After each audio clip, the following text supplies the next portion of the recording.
Buenas noches, apreciados hermanos. Bienvenidos al estudio de nuestras raíces. Esta noche estudiaremos los artículos 7º y 8º de la Apología de la Confesión de Augsburgo y lo haremos, por supuesto, a la luz de la palabra de Dios y también a la luz de lo que es propiamente la Confesión de Augsburgo. Bienvenidos, es un placer poder estar con ustedes acompañándoles en la clase de esta noche. Oremos. Padre bondadoso, queremos agradecerte por darnos el gran privilegio de estudiar tu santa palabra, de poderlo hacer como hermanos en la fe y también de extender esta enseñanza a nuestros amigos y simpatizantes de nuestras congregaciones. Danos la guía y la dirección de tu Espíritu Santo, asimismo como rogamos por el perdón de nuestros pecados, por Cristo, tu Hijo, nuestro Señor. Amén. Vamos entonces a hablar de los artículos 7º y 8º. Ambos nos van a enseñar acerca de la iglesia. ¿Qué es la iglesia? ¿Cuáles son las señales exteriores de la iglesia? ¿Qué nos declara esto respecto a una iglesia verdadera? Vamos entonces a abrir y a leer mejor lo que nos dice la Apología respecto a esto. Como pasó en los artículos anteriores, el bando católico romano hizo una refutación de estos artículos, especialmente en lo que tiene que ver con la definición de que la iglesia es la congregación de los santos. Para ellos era inaceptable esta determinación. Así que vamos a comenzar hablando de las señales exteriores de la iglesia. ¿Qué es lo que define a una iglesia? Y la misma Apología nos dice lo siguiente: pero la iglesia no es solo una comunidad que se caracteriza por ciertos factores exteriores y ritos, como otros gobiernos, sino que es sobre todo la comunidad de la fe y del Espíritu Santo en los corazones, aunque posee señales exteriores para que se pueda conocer la doctrina pura del Evangelio y la administración de los sacramentos conforme al Evangelio. De acuerdo a esta declaración que acabo de leer, entonces podemos ver que hay dos señales exteriores de la iglesia. La primera de ellas es la doctrina pura del Evangelio, la pureza de la predicación de la palabra de Dios. Podemos ampliar esta definición desde nuestra doctrina diciendo que es aquella que tiene la correcta diferenciación entre la ley y el Evangelio, aquella que proclama la justicia ganada por Cristo, aquella que enseña la doctrina completa, que enseña las Sagradas Escrituras. Y como una segunda señal exterior de la iglesia es la correcta administración de los sacramentos conforme al Evangelio. Y vale la pena esta parte que acabo de leer, conforme al Evangelio. Porque no es solo decir que se administra correctamente los sacramentos. En ese caso, entonces se podría apelar a que es una ceremonia que tiene un orden, que debe respetarse ese orden exterior para que pueda cumplir con su eficacia. Aquí Lo que prima es lo que el Evangelio nos enseña respecto a los sacramentos. Y cuando hablamos de los sacramentos, entonces la misma Confesión de Augsburgo también nos dice que no son solamente señales externas de la unión de los cristianos, sino que son medios que el Espíritu Santo usa para fortalecer y crear la fe en nuestros corazones. Por eso están ligados directamente al Evangelio. No pueden estar separados de él. Es así como si examináramos los 7 sacramentos que usa, por ejemplo, la teología de la Iglesia Católica Romana y de la Iglesia Oriental. A la luz del Evangelio tendríamos que decir que 5 de ellos no cumplen con lo que dice la palabra de Dios, y solo entonces tendríamos 2, el bautismo y la Santa Cena, que están conforme al Evangelio, porque fueron instituidos por Cristo y porque confieren promesas de gracia y de salvación para la persona que los recibe y se beneficia de ellos. Por eso estas 2 señales son importantes. Vamos a recordar. Primera, la doctrina pura del Evangelio. Y segunda, la administración de los sacramentos conforme al Evangelio. De la primera, que tiene que ver con la predicación y la doctrina pura del Evangelio, es lo que Pablo también escribe a Timoteo en la primera carta a Timoteo, capítulo 3, versículo 15. Pero que si tardo sepas cómo conducirte en la casa de Dios, que es la iglesia del Dios viviente, columna y baluarte de la verdad. Aquí Pablo hace una buena descripción de lo que es la iglesia. La iglesia es del Dios viviente, no es una institución fundada sobre el pensamiento de los seres humanos, sino que es Dios quien la gobierna, el Dios viviente. Y esa iglesia es columna y baluarte de la verdad. Entonces, una señal clara de la iglesia es la pureza de la predicación del Evangelio, de la sana doctrina, podríamos decir. Pero también la apología nos declara y cita directamente el símbolo apostólico, es decir, el credo apostólico. Porque allí se dice que la iglesia, como leí al comienzo, es la congregación de los santos. Y el credo apostólico, el símbolo apostólico, nos enseña eso en el 3er artículo. Y creo en el Espíritu Santo, la Santa Iglesia Cristiana, la comunión de los santos.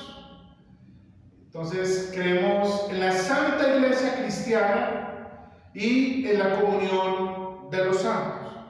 La Confesión de Augsburgo, que si nos vamos a mirar allí un poco, nos va a decir también qué es la iglesia.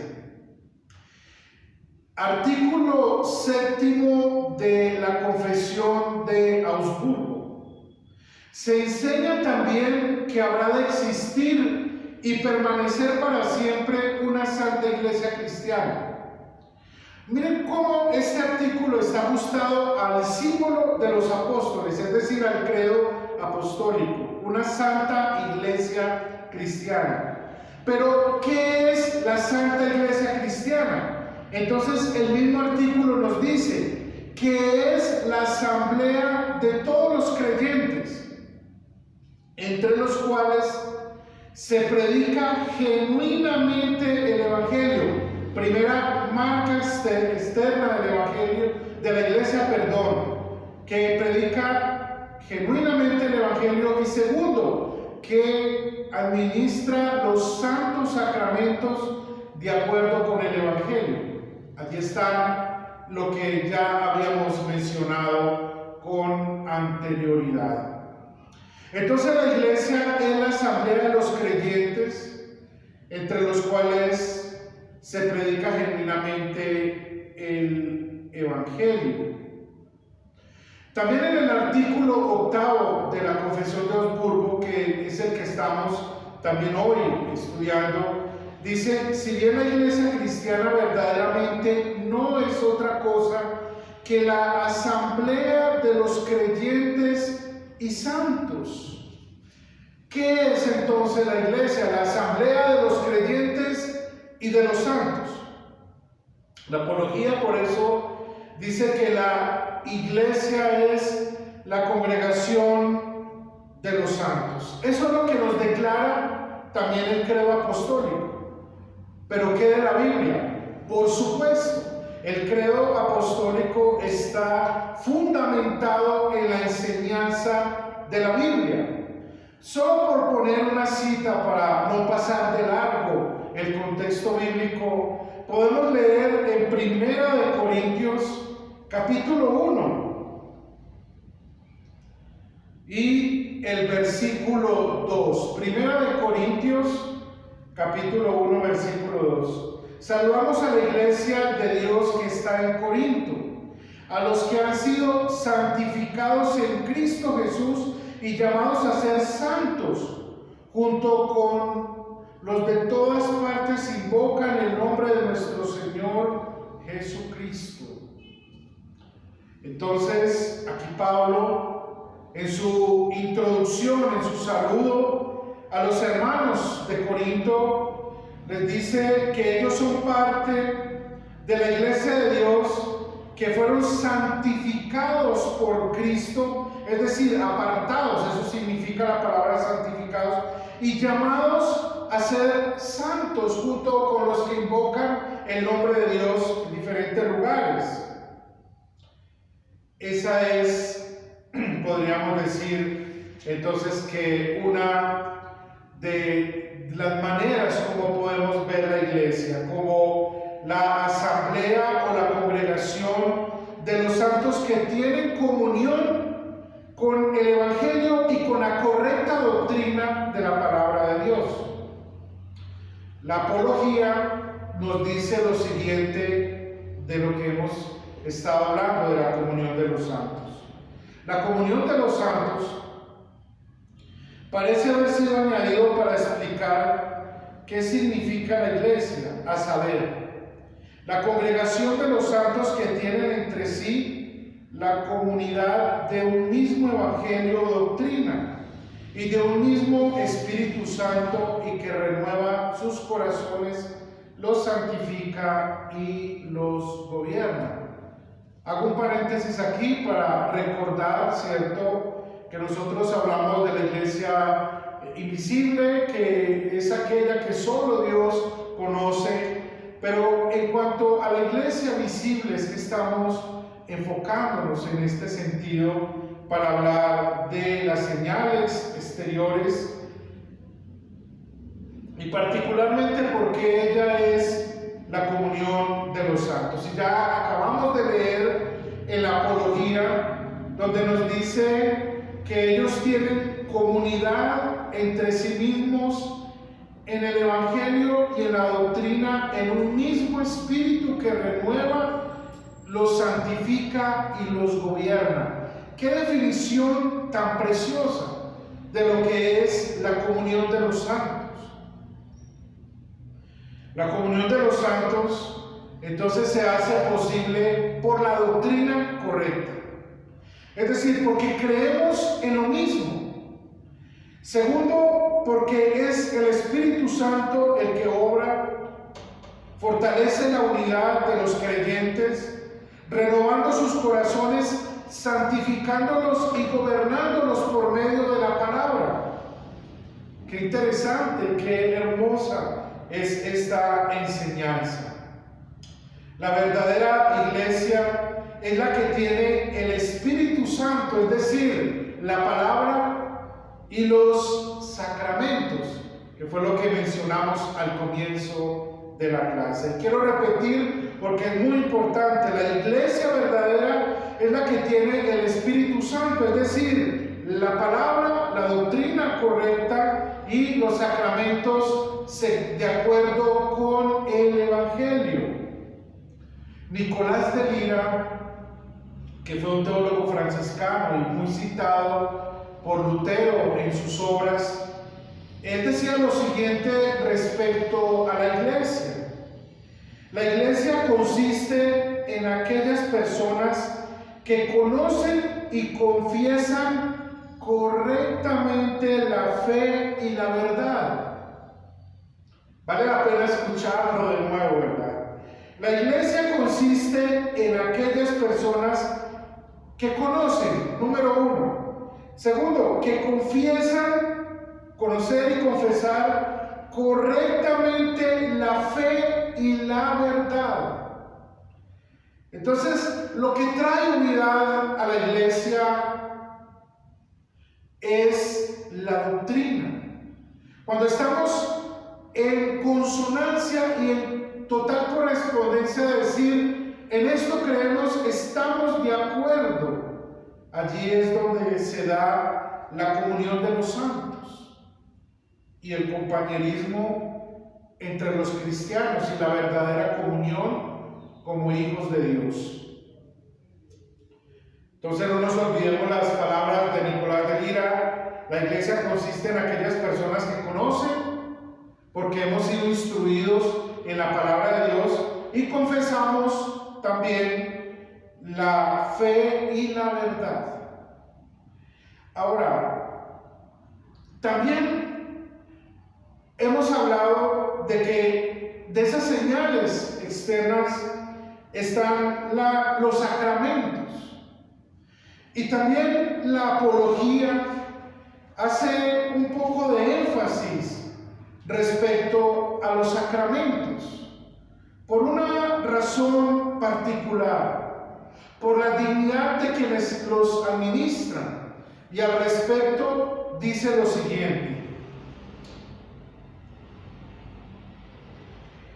y no pierden eficacia los sacramentos al ser administrados por indignos, pues estos, por haber sido llamados por la iglesia, no representan a su propia persona, sino a la persona de Cristo, tal como él mismo dice: el que a vosotros oye, a mí me oye. Lucas 10:16. Por tanto, cuando administran la palabra de Cristo en los sacramentos, lo hacen como representantes de Cristo y en su lugar. Esto es lo que nos enseñan aquellas palabras de Cristo, para que no nos escandalice por la indignidad de los ministros. Esta es una parte en controversia también que estudiamos en la fórmula de concordia, ¿verdad?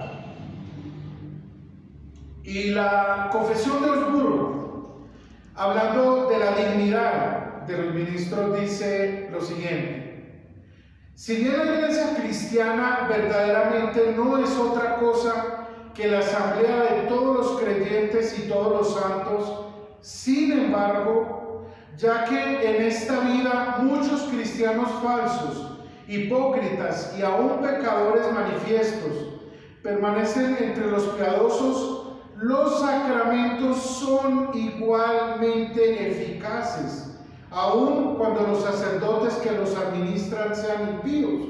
Es como Cristo mismo indica: en la cátedra de Moisés se sientan los fariseos.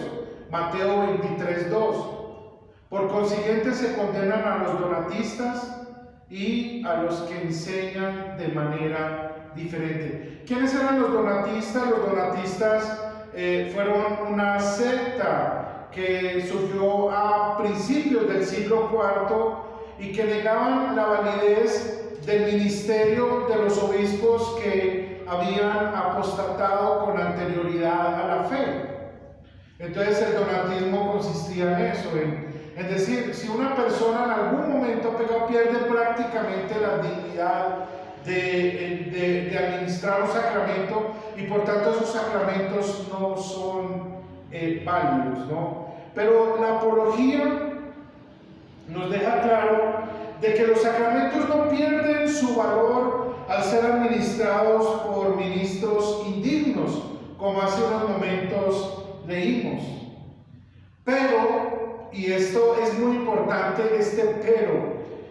pero también la misma apología nos exhorta a que es necesario que nos apartemos también de los maestros que son infieles a la palabra, es decir, que han torcido la doctrina. Mateo 7:15, ¿cierto? Es una cita que nos puede ayudar a entender esto que acabo de decir. Cuídense de los falsos profetas que vienen a ustedes disfrazados de ovejas, pero por dentro son lobos rapaces. Y Gálatas 1:9, que dice que si aún vienen algunos enseñando otro evangelio, debemos rechazarlos porque ellos son anatemas, ¿cierto?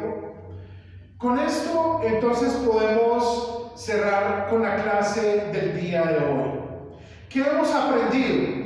Hemos aprendido las señales exteriores de la iglesia, la correcta doctrina del evangelio y la administración de los sacramentos conforme al evangelio. Hemos aprendido, de acuerdo con el símbolo de los apóstoles, que es la comunión de los santos. Y hemos aprendido, usando las palabras que leí hace un momento atrás, la iglesia consiste en aquellas personas que conocen y confiesan correctamente la fe y la verdad. Queridos hermanos, que Dios les bendiga ricamente. La próxima lección estaremos estudiando respecto al sacramento del bautismo, así que te esperamos el próximo lunes. Que Dios te bendiga en Cristo Jesús. Y bueno, vamos a recibir la bendición. Que el Señor te bendiga y te guarde, haga el Señor resplandecer su rostro sobre ti, tenga misericordia y te conceda la paz, en el nombre del Padre, del Hijo y del Espíritu Santo. Amén. Feliz noche, Dios te bendiga.